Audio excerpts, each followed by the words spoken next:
Audio Jungle.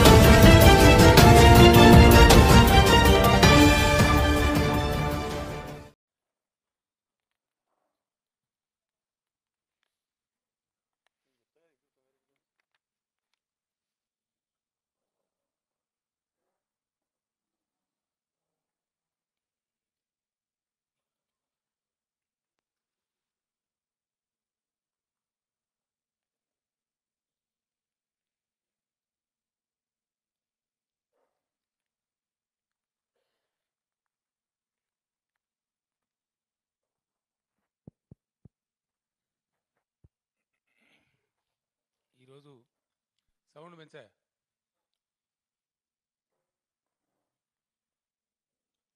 TRS parliamentary party సమావేశం ఇప్పుడే ముగిసింది. 5వ తేదీ నుంచి జరిగేటువంటి బడ్జెట్ సమావేశాలలో స్టేట్ రీఆర్గనైజేషన్ యాక్ట్లో చెప్పబడ్డ అనేక అంశాలు అమలు కాలేదు. వాటి మీదనే పెద్ద ఎత్తున కేంద్ర ప్రభుత్వాన్ని నిలదీయాలని పోరాటం చేయాలని చెప్పి కూడా అనుకున్నాం. చాలా సందర్భాల్లో అప్లికేషన్లు ఇచ్చినాం, దరఖాస్తులు ఇచ్చినాం, డెలిగేషన్ల రూపంలో పోయి చెప్పినాం. మా పార్లమెంటరీ పార్టీ లోక్సభ రాజ్యసభ నాయకుల ఆధ్వర్యంలో కూడా పోయి చెప్పినారు. రాష్ట్ర మంత్రులు కూడా వివిధ సందర్భాల్లో పోయి చెప్పినారు. కానీ ఆశించిన స్థాయిలో రెస్పాన్స్ రాలే. అందులో ముఖ్యంగా రిజర్వేషన్ల విషయం ప్రధాని గారికి నేను స్వయంగా చెప్పడం జరిగింది. 70 సంవత్సరాల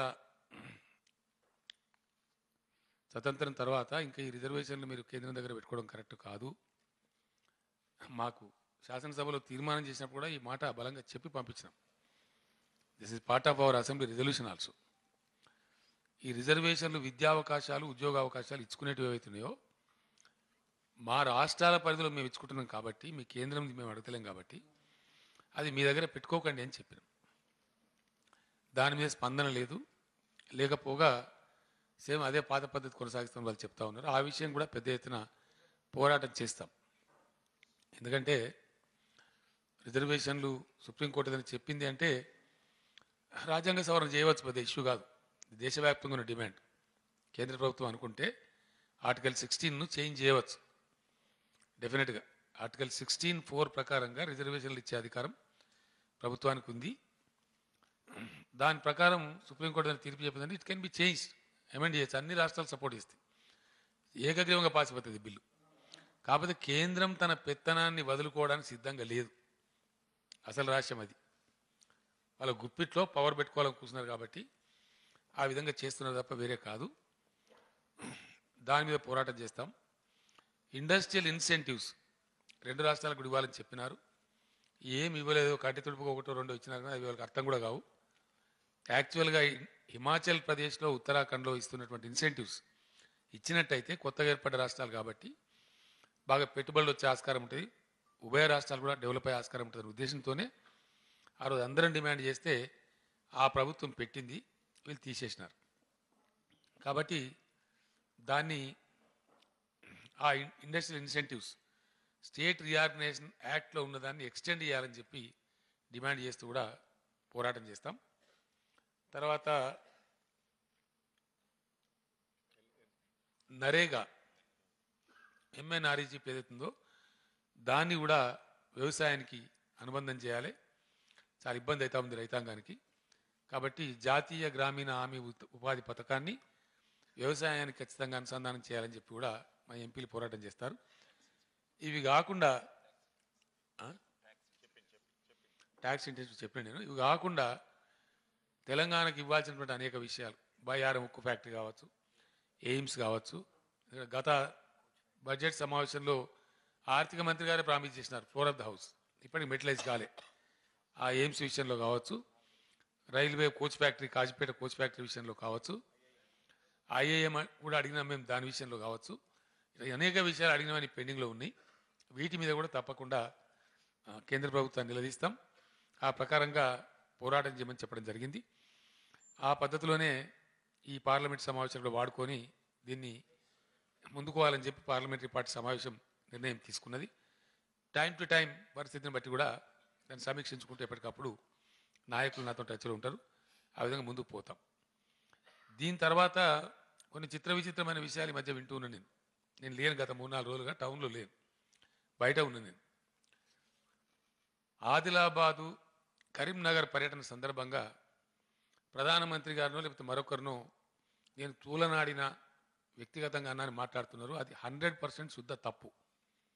ఐఎమ్ కండెమింగ్ ఇట్. లేని దానిని ఉన్నట్టుగా చిత్రీకరించి నేను అనని దాన్ని నేను అనలే. నేను కూడా టేప్ తెప్పించుకొని చూసి నేను నిజంగా నేను టంగ్ స్లిప్ ఉందా అని చూసిన. నేను ఏమిరా అని చెప్పి నేను ప్రధానమంత్రి గారికి అని చెప్పి మోదీ గారికి అని చెప్పి నేను స్పష్టంగా దాన్ని గాడికి అన్నాను మాట్లాడుతున్నాను. ఇక వాళ్ళ కర్మ నేనేం చేయలేను. ప్రధానమంత్రిని మేమే కించపరచుకుంటామంటే మీ కర్మ తప్ప మేమేం చేయగలిగింది లేదు. I'm making it very clear. ఎందుకంటే నేను మాట్లాడిన కాంటెక్స్ట్ వింటే ప్రతి ఒక్కరికి ఈజీగా అర్థమవుతుంది. అక్కడ నేను అట్లాంటి మాట అనవలసిన కాంటెక్స్ట్ కూడా లేదు, అవసరం కూడా లేదు. I did not say it. Number 1. Still we continue with the same thing అంటే అది వాళ్ళ ఇష్టం. రెండవ విషయం, ఇతరత్రా కూడా లేనిపోని కొన్ని చేసి మాట్లాడుతూ ఉన్నారు, కొందరు అసంబద్ధంగా మాట్లాడుతూ ఉన్నారు. అది తీవ్రంగా ఖండిస్తాను, వాళ్ళని హెచ్చరిస్తున్నా కూడా. నేను అటువంటి అధికారం మీకు లేదు. బీజేపీ నాయకులు కొంచెం ఒళ్ళు దగ్గర పెట్టుకొని మాట్లాడాలా, తమ పరిధిలో మాట్లాడాలి. ఒక ఆయనేమో ప్రధానమంత్రిని విమర్శిస్తారా?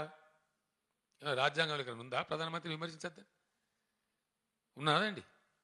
ఉంటుందా? This is democracy. అవసరము అని భావించిన సందర్భంలో దేశంలో ఎవరినైనా సరే విమర్శించేటువంటి అవకాశం ఇస్తుంది ప్రజాస్వామ్యం. Democracy provides that room. కాబట్టి ప్రధానినే విమర్శిస్తారా అని ఒకరు మాట్లాడతారు. రెండవది ఏం మాట్లాడతారు? కేసీఆర్కి జైలుకు పోవాలని ఉందా అంటే ఏమన్నట్టండి? ఒక భారతీయ జనతా పార్టీ ఎమ్మెల్యే మాట్లాడతారు అంటే జైలుకు పంపిస్తారా? దేశంలో మాట్లాడిన వాళ్ళందరూ జైలుకు పంపిస్తారా మీరు? ఇదేం రాజకీయం నాకు అర్థం కాదు. ఏమైనా తానాషాయా?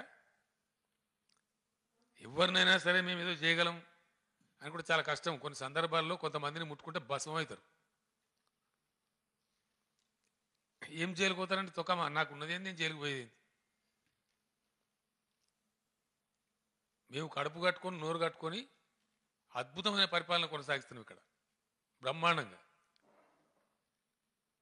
ఈ ప్రధానమంత్రి గారే 10 సార్లు కితాబ్ ఇచ్చారు నాకు. దేశంలో కరెంట్ అందరూ ప్రైవేట్ వాళ్ళకి ఇస్తే ఈయన కొంచెం బిహెచ్ఎల్కి ఇచ్చిండని చెప్పి పిఎం గారే పొగిడారు. ఇక మాకున్నది ఏంది, మేము చేసిన కుంభకం మేమేం చేయలే. ఎవ్వరు కూడా మమ్మల్ని ఏమీ చేయలేరు. ఏంటండి వీడియో నచ్చిందా? అయితే ఓ లైక్ వేసుకోండి, లేదంటే ఓ కామెంట్ చేయండి. ఎప్పటికప్పుడు మా వీడియోస్ చూడాలంటే సబ్స్క్రైబ్ చేసుకోండి.